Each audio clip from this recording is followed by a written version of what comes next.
What's up everybody, my name is Anand from Underdog Strength, and today I'm going to share with you how to get rid of the skinny fat body type. This typically refers to a person who is maybe in the normal weight range in terms of body weight, but they also carry a higher percentage of body fat. How do you know for sure whether you're skinny fat or not? One of the easiest ways of telling is that you look pretty lean or normal with your shirt on, but then when you take your shirt off, you don't look that fit or athletic. But an objective way of looking at this is to first measure your BMI, which stands for Body Mass Index. And what this will allow you to do is it's going to take a ratio of your height and your weight and let you know whether you're in a normal weight range or are you on a higher side. The BMI scale is actually not very accurate at tracking your body fat percentage, but it tells you whether you're in a normal weight range or not. Step number 2 after calculating your BMI is to calculate your actual body fat percentage.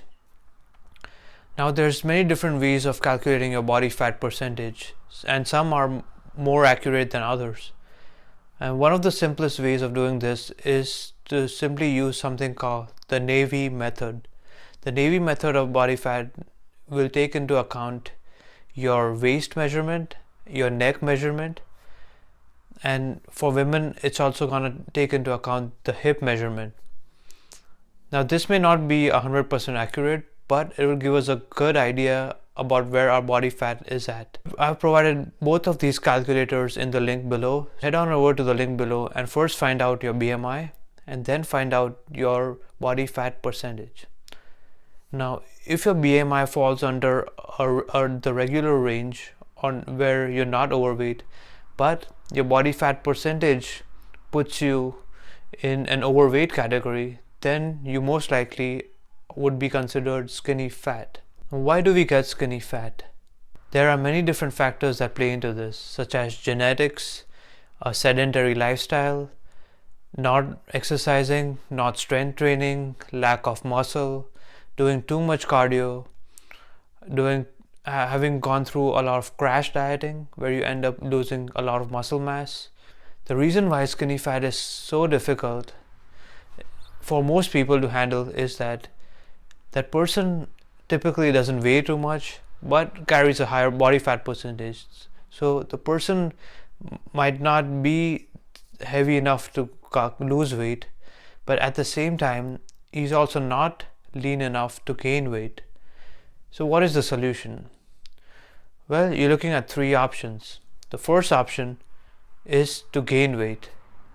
Yes, even though the skinny fat person has a higher body fat percentage, by gaining weight slowly and going on a lean bulk where you gain anywhere between 1 to 2 pounds of weight per month, that person will usually end up gaining a lot more muscle than body fat, and by the end of the whole process, a few months down the line, will end up looking a lot better.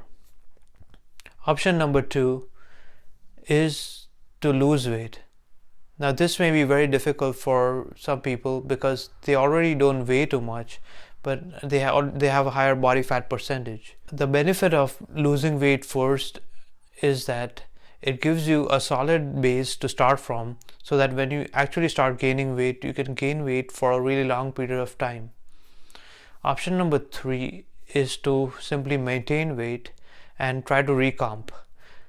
Recomp simply refers to body recomposition, where you try to gain muscle and lose fat at the same time. This is definitely possible, especially in beginners, but it is a slightly more inefficient process. Now out of these 3 processes, you can choose any one of these 3 and just stick with it for a long time, and any one of these could work. I personally would recommend option number 2, which is to lose the weight first. The benefit of losing weight first is that it gives you a solid base to start from, so that when you actually start gaining weight, you can gain weight for a really long period of time. Another benefit of this is that when you're lean and you try to gain weight, more of the weight will be preferably muscle. And this is because of something called the P ratio, or the protein ratio, where the leaner you are, the more muscle you gain. Here are 6 things you can do regardless of the path you choose, whether you choose to gain weight, to maintain weight, or to lose weight. These 6 things will help you optimize your results. The first tip is your nutrition. Now, as a skinny fat person, you will have to be more precise with your nutrition than most other people. I highly recommend that you track your macros or macronutrients using the app called MYFITNESSPAL. If you've never used the app before, I highly recommend you check out my complete guide to how to use MyFitnessPal in the description below. You will have to keep track of your total calories, your total protein, your carbohydrate intake, and your fat intake, regardless of the goals you have. Tip number 2 is the actual training. Strength training is the only form of training that can alter your body composition in the long term. And body composition is what we're going for right now. You want to focus on a solid strength training program which has progressive overload built into it, which simply means it's designed to make you stronger over time. It focuses on the compound movements such as your squats, your bench press, your deadlift, your overhead press, rows, pull-ups, and also has the right amount of accessory exercises to help you build the most amount of muscle. Number 3 is cardio. You want to use cardio sparingly and only if needed. While cardio has a lot of health benefits, doing a lot of cardio will simply eat into your recovery. For this reason, I highly recommend that you look into high intensity interval training, or HiiT. Tip number 4 is to keep track of your progress. Now, there's 2 things you can keep track of on a regular basis. One is your body weight, which I recommend that you weigh yourself every single day in the morning, before eating anything, before drinking anything, and after using the bathroom. And then take a weekly average of your weight and compare it week to week. The second thing you can track is your body measurements. I use a myotape, something like this, where this is very accurate. You can at the very least keep track of your waist measurements, but you can also keep track of your other measurements. For example, if you wanted to measure your arms, you can simply slide in your arms, press the button, and measure your arms that way.